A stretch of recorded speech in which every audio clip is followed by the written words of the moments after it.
que los indicadores sean complementarios y por tanto que si les pedimos formular 3 indicadores, que esos 3 indicadores expresen aprendizajes distintos que en conjunto permitan lograr la meta y no que hayan, por ejemplo, 2 indicadores que miden el mismo aprendizaje pero están escritos distintos. ¿Ya? Esto lo pueden revisar cada uno en su propio taller. Les haremos dejar algún comentario que explique si es que eso sucedió en su caso.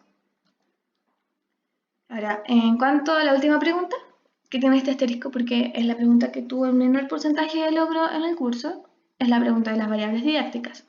¿Qué es lo que han logrado las variables didácticas? Que era en torno a un nuevo caso, ¿cierto? Este de donde había una mancha que impedía ver toda la secuencia y así. Lo que ustedes han logrado es identificar la mayoría de las variables didácticas. ¿Ya? Algunas de las variables didácticas que permitían hacer progresar esta secuencia eran las habilidades implicadas, que era, por ejemplo, continuar una secuencia, después identificar un patrón, comparar, también dijeron, y crear. Ya esa era como la progresión de habilidades. También hacía progresar la secuencia, el tipo de secuencia en cada tarea matemática. ¿Ya? En la tarea matemática 1 era una secuencia descendente, mientras que en la tarea matemática 2 la secuencia era mixta. Y en la tarea matemática 3 tenían que crear también una secuencia mixta que es mucho más compleja. Finalmente, la disposición de las secuencias también era una variable que podría haber dificultado. ¿Ya? Por ejemplo, en la tarea matemática 1, la secuencia tiene una disposición tradicional horizontal de una sola fila. En cambio, en la tarea matemática 2, la disposición de la secuencia en filas y columnas como en una tabla hace más complejo identificar el patrón, porque podría tender a pensarse que en cada una de estas filas hay un patrón diferente, ¿ya? Entonces eso hace más complejo la resolución de la tarea matemática 2. Lo otro que ustedes lograron, además de identificar la mayoría de las variables didácticas, es que justificaron cada variable explicando cómo hace progresar la secuencia de tarea matemática en complejidad. O sea, ustedes no se limitan solo a describir cómo cada variable permite hacer progresar la secuencia, sino que en la mayoría de los casos explican que, por ejemplo, la habilidad de completar es menos demandante en términos cognitivos que la habilidad de crear y, por tanto, la tarea matemática 3 es más compleja. ¿Ya? Todo esto es lo que ustedes han logrado. La mayoría de los grupos identificaba 2 de 3 variables y por eso les bajaba un poco el puntaje. ¿Ya? Entonces ahora vamos a ver qué es lo que tienen por lograr.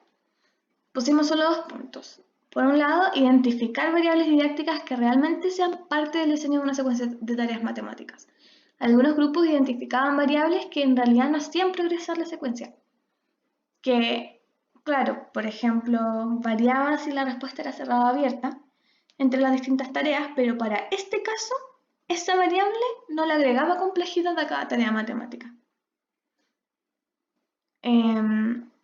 Por ejemplo, el hecho de que acá haya muchas respuestas distintas no la hace más compleja por el hecho de que hayan muchas respuestas distintas, sino que la complejidad de la tarea matemática 3 es que la habilidad es mayor y es crear. Entonces, muchas veces identificaban una variable como por ejemplo el tipo de respuesta, pero justificaban aludiendo a la habilidad. Y ahí se restaba puntaje porque finalmente su justificación iba en torno a otra variable, no a la que ustedes habían mencionado. Y lo otro que hay que lograr aún es justificar lo que les decía recién en relación a la variable didáctica que señalaron y no en base a otras, lo que les explicaba. Por ejemplo, justificar cómo progresa la habilidad sin involucrar el tipo de secuencia. ¿Ya? Si yo digo una variable didáctica es la habilidad implicada, porque la habilidad de la tarea matemática 1 es esta, en la tarea 2 es esta, en la tarea 3 es esta, y esta última habilidad es mucho más compleja y demandante que la primera habilidad, por lo tanto, hay una progresión.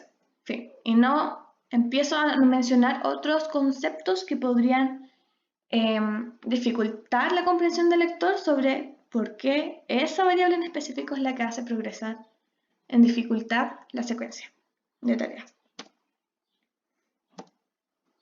Finalmente, en cuanto a los conceptos matemáticos, de patrones en este caso, que era lo que entraba en el taller, ¿qué han logrado? Ustedes establecen la idea de patrones y secuencias, las diferencian, saben que hay distintas formas de crear secuencias, que hay patrones repetitivos, no repetitivos, numéricos y no numéricos, y saben que las secuencias tienen distintos tipos. ¿Qué es lo que hay que lograr? Reconocer que las secuencias pueden ser simbólicas, manuales o pictóricas. Es decir, hay secuencias que, por ejemplo, si están conformadas por números, son secuencias simbólicas.